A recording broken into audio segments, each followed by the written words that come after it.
Jadi supaya masyarakat ini juga kalau kritik pun ya proporsional. Yang penting tidak menerima begitu saja tanpa kritik. Betul. Tapi juga jangan a priori.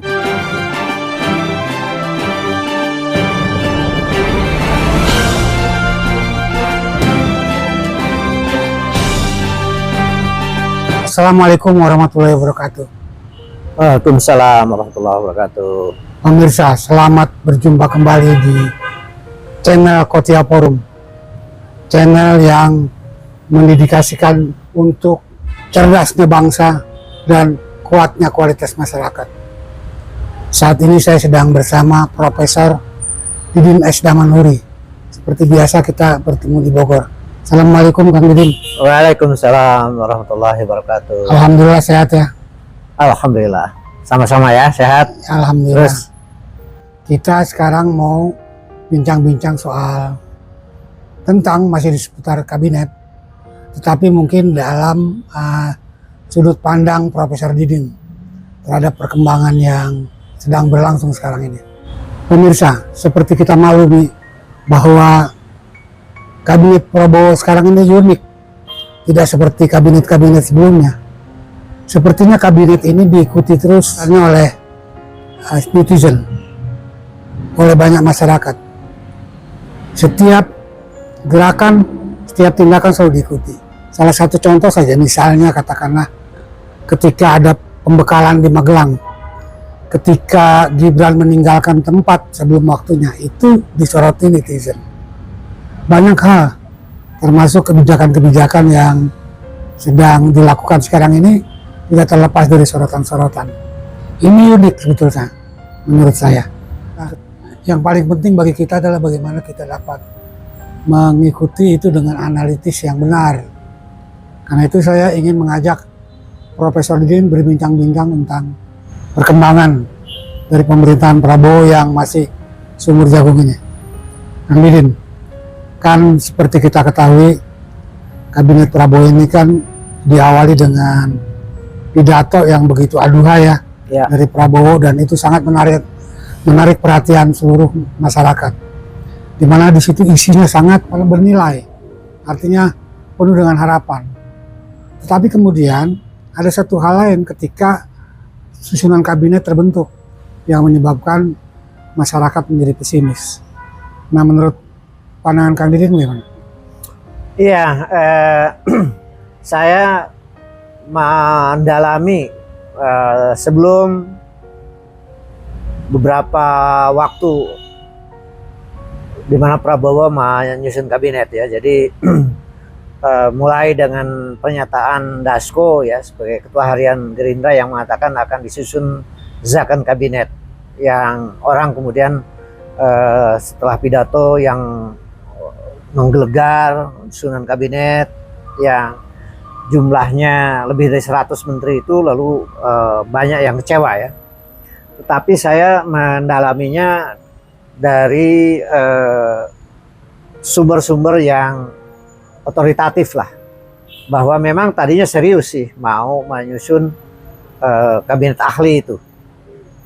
Salah satu sumbernya mantan menteri yang mengurusi aparatur negara pernah diminta pendapatnya oleh Presiden terpilih Prabowo sebelum dia dilantik ya, bahwa dia ingin meningkatkan jumlah menteri karena kebutuhan, tapi nasihat dari mantan menteri yang mengurusi aparatur negara ini tadinya hanya 44 plus beberapa menteri menjadi kira-kira 60. Tetapi mulailah permainan itu ada di DPR yang tidak ada pembatasan jumlah. Nah, satu itu berarti sudah ada yang main di sana, di komisi yang membidangi itu. Kemudian yang kedua, saya dengar memang ketika ada kabar bahwa Presiden Jokowi tidak akan hadir dalam pelantikan, kemudian Prabowo ke Solo, terjadilah katakanlah rundingan ya, yang ternyata akhirnya mau hadir, tapi dengan endorsement sekian menteri, dan kita tahu akhirnya ada 16 menteri masuk ya. Nah, saya dengar pula tadinya seorang yang tidak relevan dengan visi Prabowo, yang ngurusi keuangan dan ekonomi itu tidak masuk. Tapi nyatanya kan masuk. Jadi pengaruh internasional IMF, World Bank itu cukup besar, sehingga berbagai orang masuk. Apakah ada utusan untuk lembaga internasional, ada macam-macam ya, staf khusus bidang investasi macam-macam, akhirnya masuk.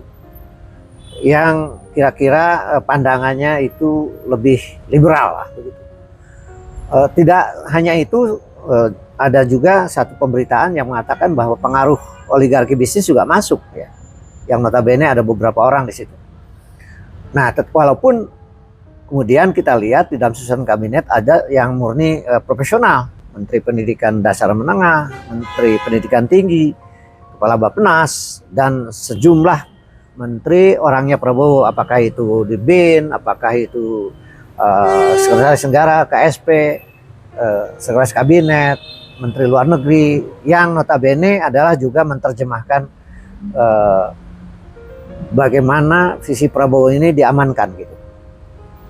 Nah, tetapi bahwa ini sudah terjadi, lalu kemudian pidato yang isinya itu adalah pendekatan yang sangat bertolak belakang dibanding dengan 10 tahun Jokowi memerintah.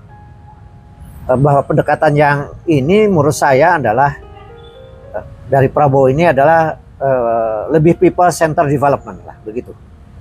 Jadi memusatkan rakyat sebagai subjek dan objek pembangunan yang paling pokok, yang sebaliknya waktu zaman Jokowi kan lebih oligarki center development, nah, dengan banyak bukti lah begitu. Nah, tetapi lalu bagaimana mendeliver visi yang misalnya ya di dalam pidato kita sebut beberapa ya, akan mengurangi korupsi dan kemiskinan secara signifikan, akan mencapai swasembada pangan dan energi dalam 4-5 tahun, akan mengubah skema subsidi-subsidi yang bersifat langsung diterima manfaatnya oleh rakyat, kemudian ingin meningkatkan status gizi dan kesehatan masyarakat, dan lain-lain itu yang ini saya sebut sebagai basic need tapi juga people center development. Karena kemudian dengan pidato itu dia mengatakan bahwa kabinet maupun kerja-kerja presiden dengan seluruh aparatur itu adalah untuk rakyat, untuk kemakmuran rakyat sebesar-besarnya, bukan untuk pribadi, bukan untuk golongan, bukan untuk keluarga, bukan untuk partai. Dan jangan mengambil uang dari APBN dan lain-lain.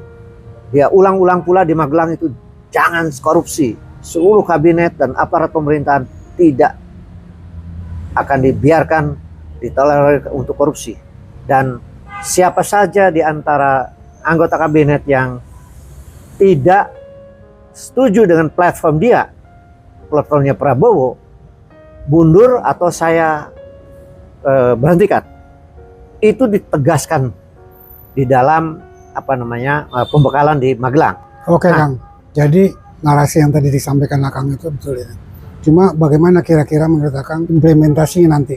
Ya. Karena kan kabinet ini kan beragam dari berbagai arah. Ya. Terutama ini kan kabinet yang lama dari kabinet Jokowi kan masuk ke dalam di bidang-bidang yang strategis ya. Termasuk keuangan, ke ekonomi. Ya. Bagaimana Kang?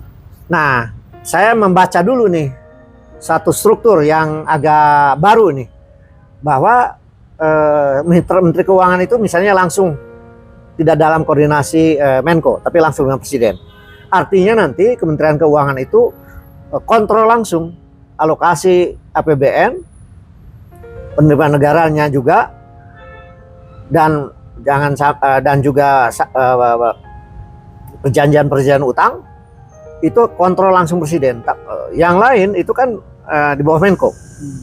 Itu sebuah tanda bahwa kelihatannya Prabowo mau ngontrol serius Kementerian Keuangan untuk alokasi APBN, bahkan koordinasinya dengan Otoritas Moneter Bank Indonesia. Itu satu. Jadi tanda-tandanya sudah ada ya.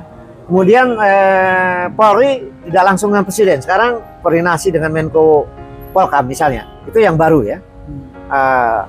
Dan lain-lain, setiap kementerian dengan wakil-wakil menterinya ada di dalam jalur kontrol dari para Menko. Di sini menurut Akan positif ya? Iya, sudah mulai positif. Nah, kemudian memang ini ada semacam menurut saya war of discards.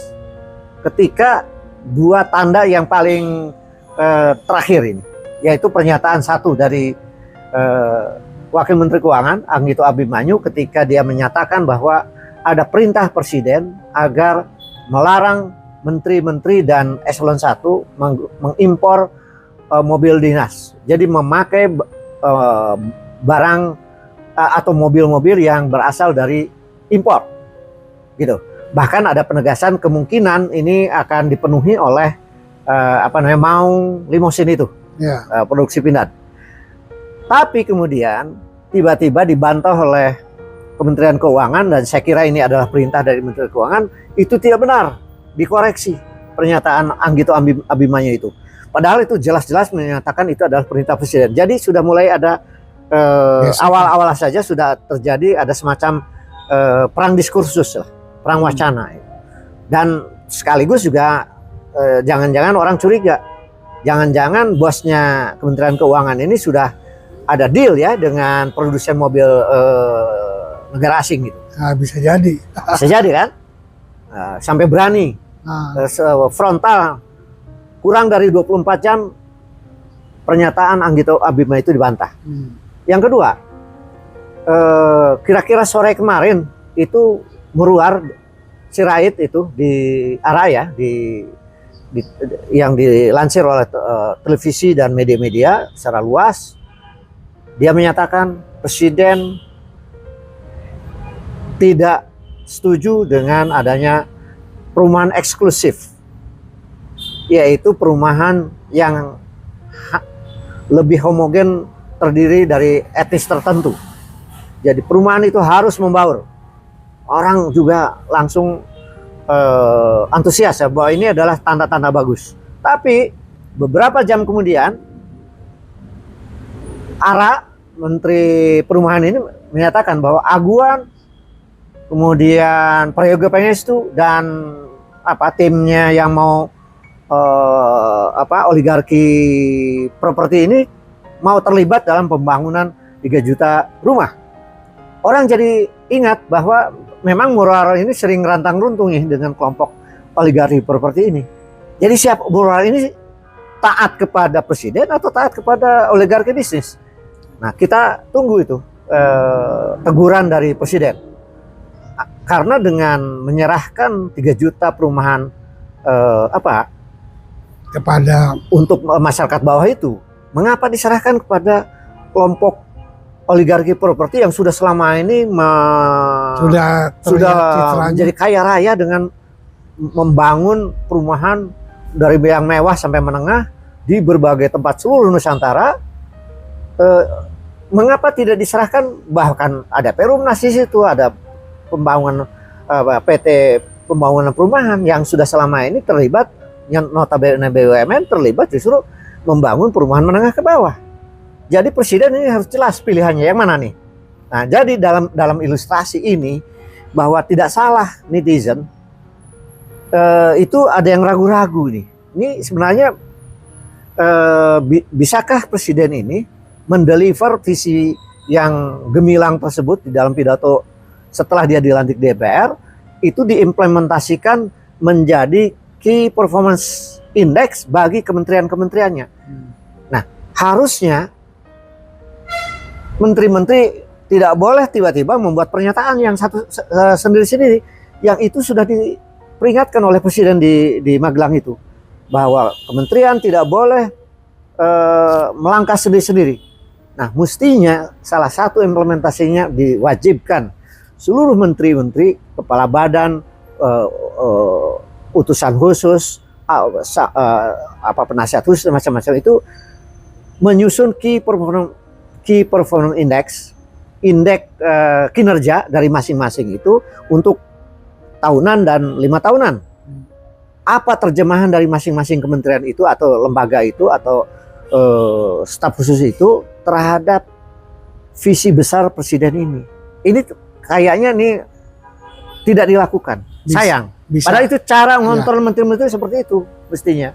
Bisa ada gap ini Kang, bisa ada gap antara keinginan dengan kenyataan. Betul. Di lapangan. Tapi kita begini, menurut saya boleh kita kecewa, tapi saya ingin mengatakan lebih proporsional bahwa 10 tahun ini era oligarki center development ini telah menguasai pembangunan di Indonesia. Tiba-tiba ini akan digeser. Memang tidak mudah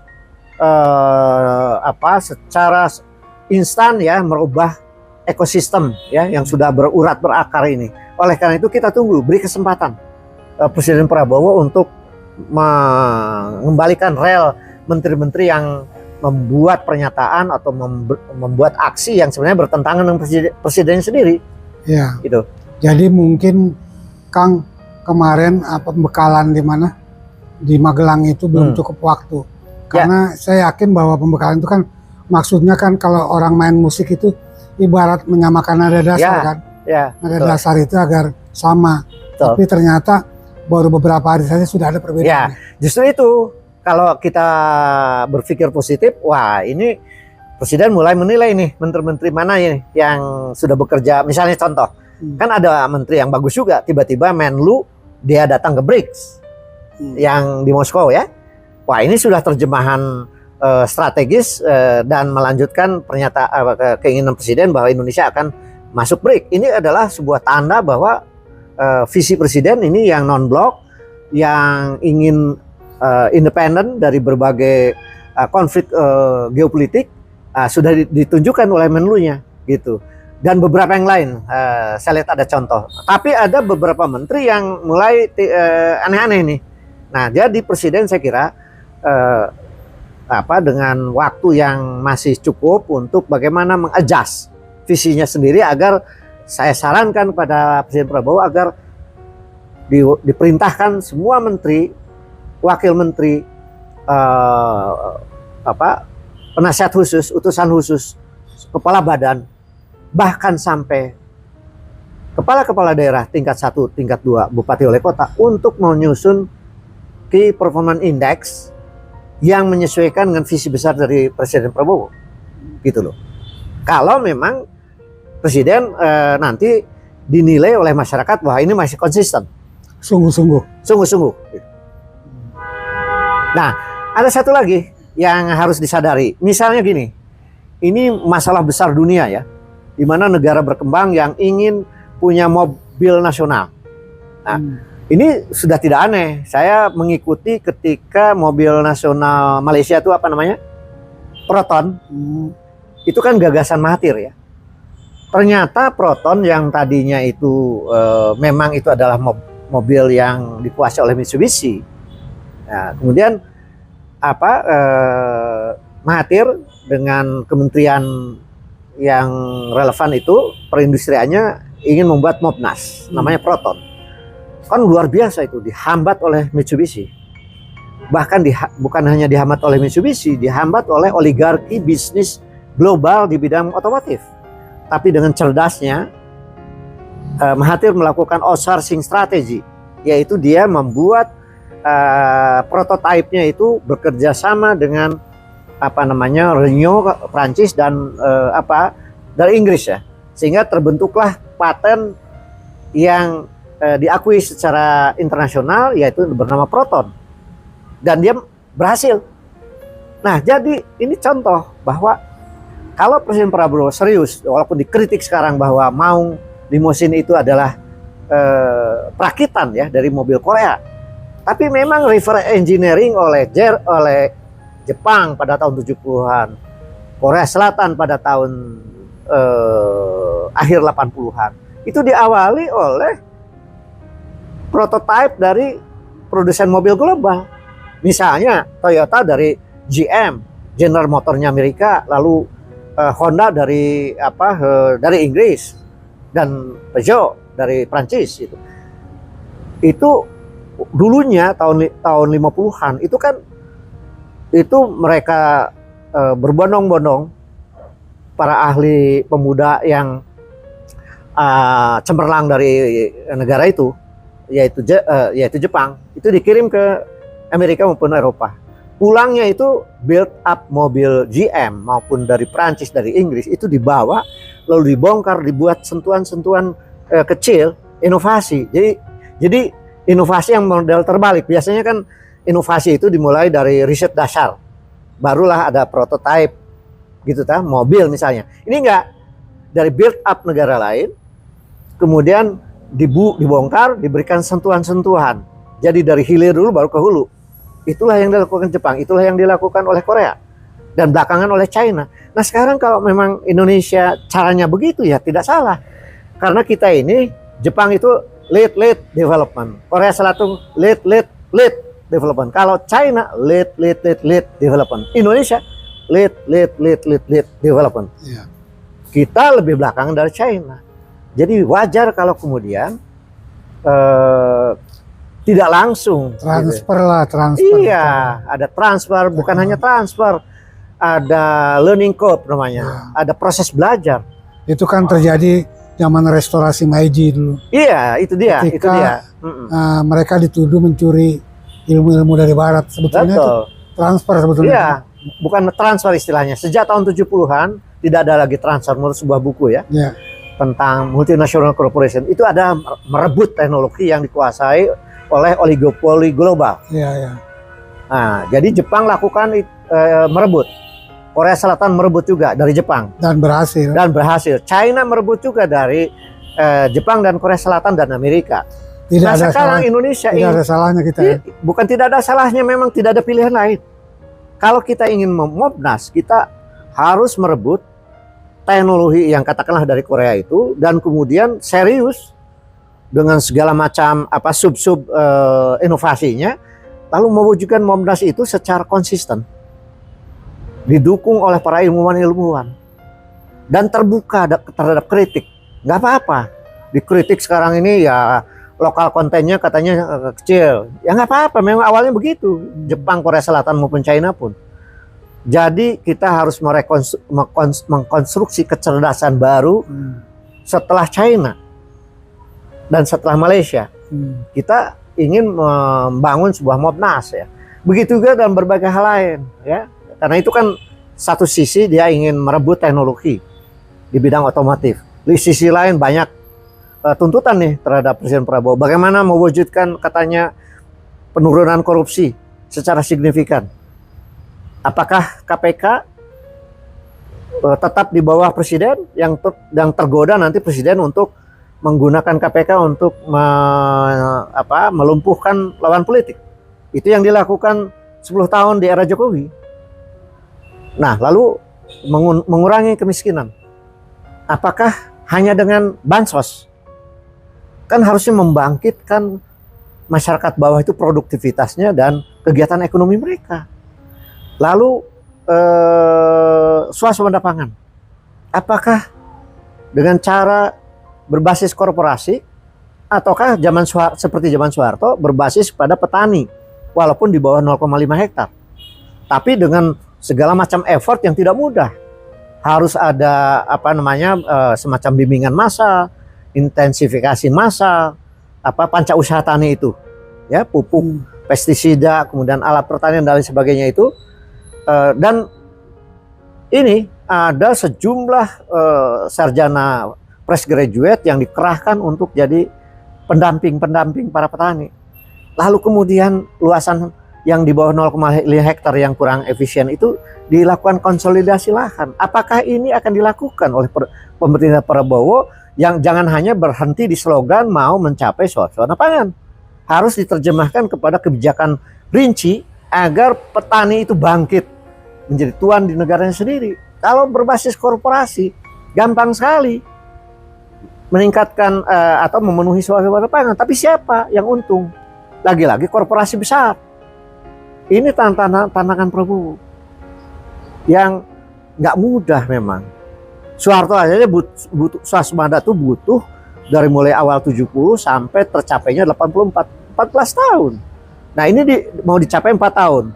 Mungkin ada sebuah terobosan back policy dari Prabowo agar 4-5 tahun bisa tercapai. Ya ayo kita bantu semua gitu loh. Tapi tidak menyederhanakan masalah gitu loh. Lalu shortcut. Akhirnya korporasi yang menjadi agen dari swasembada pangan itu. Ya. Misalnya gitu. Ya. Akhirnya nanti oligarki lagi yang bermain. Iya. Nah, gini pertanyaan oligarki. Oligarki itu sekelompok kecil pebisnis yang mengendalikan keseluruhan bisnis, bahkan mengendalikan politik. Itu oligarki bisnis. Tidak semua pengusaha besar itu oligarki. Oleh karena itu, baik yang terlibat di dalam oligarki maupun yang tidak terlibat, pengusaha besar ini yang selama ini mainnya adalah sebagai rent seeker, mereka menjadi besar itu. Mulai diberikan ekosistem oleh Presiden Prabowo agar mereka itu tidak lagi menjadi rent seeker, tetapi menjadi genuine entrepreneur dengan memberikan insentif dan disinsentif agar mereka bekerja dengan paradigma efisiensi inovasi. Di pasar dalam negeri kah, di pasar luar negeri kah, dengan hilirisasi, dengan merebut teknologi, dengan membuktikan bahwa ada merek tertentu, misalnya ya di bidang sawit, dengan inovasi baru dia bisa menjadi green energy misalnya, dengan nama dia boleh. Begitu juga Mobnas, mungkin Pindad jadi nama nanti, atau kerjasama. Jadi macam-macam inovasi yang besar-besar ini menjadi positif. Bukan selama ini seolah-olah mereka ini adalah musuh rakyat. Tidak. Asal saja diberikan ekosistem yang jelas, ya, transparan, lalu mereka menjadi mulia kerja mereka itu. Jadi jangan ada kemudian diapain gitu. Mereka ini kan aset bangsa, asal mereka itu menjadi aktor yang champion di pasar dalam negeri kah, di pasar luar negeri kah, dan dikontrol oleh DPR ya di dalam pelaksananya dengan check and balances gitu. Tapi menurut Kang Didin, ini kan pidato Prabowo ini kan bisa digambarkan sebuah janji kepada rakyat. Ya. Nah persoalannya apakah hanya retorika atau bisa realistis dilakukan? Nah gini, bisa dua-duanya. Bisa dua-duanya kita mengatakan retorika, bisa dua-duanya juga ada keseriusan. Realistis kan? Iya, soal realistis kan juga tergantung indikatornya. Kalau indikatornya misalnya mulailah dia dengan pendekatan baru disamakan chemistry-nya di Magelang, itu sudah langkah baru yang positif. Mulailah dia memerintahkan untuk menggunakan mobil produk bangsanya sendiri dengan nanti strategi reverse engineering. Menurut saya itu keseriusan. Mulai dengan tidak mau ada konsentrasi perumahan yang hanya satu etnis, tapi itu adalah pembauran. Dan kemudian saya baca juga sudah ada perintah untuk mencapai swasembada 4 tahun kepada kementerian yang relevan. Itu juga saya sudah baca. Tinggal pedoman teknisnya kayak apa. Dan langkah-langkah lain yang saya lihat itu termanifestasi yang dia sebut sebagai Asta Cita. Sudah ada tuh dokumen itu. Dan sekarang sedang dirinci kelihatannya bagaimana. Nah, anjuran saya, semua menteri itu menyusun Key Performance Index. Oke. Itu yang belum dilakukan saya lihat. Jadi nanti supaya publik juga menilai itu tidak langsung Prabowo semuanya, tapi visi besar Prabowo, lalu ada visi kementerian-kementerian, lembaga dan sebagainya. Kinerja menteri ya. Iya. Jadi supaya masyarakat ini juga kalau kritik pun ya proporsional, atau optimis itu juga bukan hanya sekedar fans club gitu loh. A priori wah ini hebat gitu, lalu kemudian tanpa kritik, itu sebaliknya. Jadi yang kritik juga itu jelas indikator untuk melakukan kritik. Yang optimis juga jelas dukungannya itu dengan berbasis kepada data dan argumen gitu. Yang penting tidak menerima begitu saja tanpa kritik. Betul. Tapi juga jangan a priori. Ya. Semua berimbang. Semua betul. Jadi, tapi kuncinya juga Presiden Prabowo tunjukkan bahwa check and balances DPR itu penting. Dan modalnya sudah ada. Yaitu sekarang ada PDIP, Nasdem, dan PKS sebenarnya ada di luar pemerintahan. Walaupun PKS punya katanya mengendorse Menteri Tenaga Kerja yang itu notabene adalah guru besar ITB. Jadi anggap aja tiga ini kemudian bisa menjadi saluran untuk ada check and balances. Walaupun pemerintahan atau partai-partai yang berada dalam pemerintahan, menurut saya tradisinya ya kalau memang nggak benar atau ada sebuah katakanlah legislasi tertentu, ada polisi tertentu, kalau memang nggak benar ya kritik saja, menjadi proporsional gitu loh. Tentu saja civil society, kaum cendekiawan, LSM, ormas-ormas, ya kita juga kalau memang melihat yang positif ya appreciate. Tapi kalau mulai nggak benar ya kita kritik. Jadi itulah demokrasi gitu loh. Yang 10 tahun terakhir ini kita polarisasi. Tidak merasakan. Tidak merasakan. Polarisasi aja. Yang pemuja-pemuja, yang kritiknya juga kadang-kadang tanpa dasar gitu loh. Tapi saya masih lihat bahwa di era 10 tahun Presiden Jokowi ada sejumlah matinya check and balances DPR.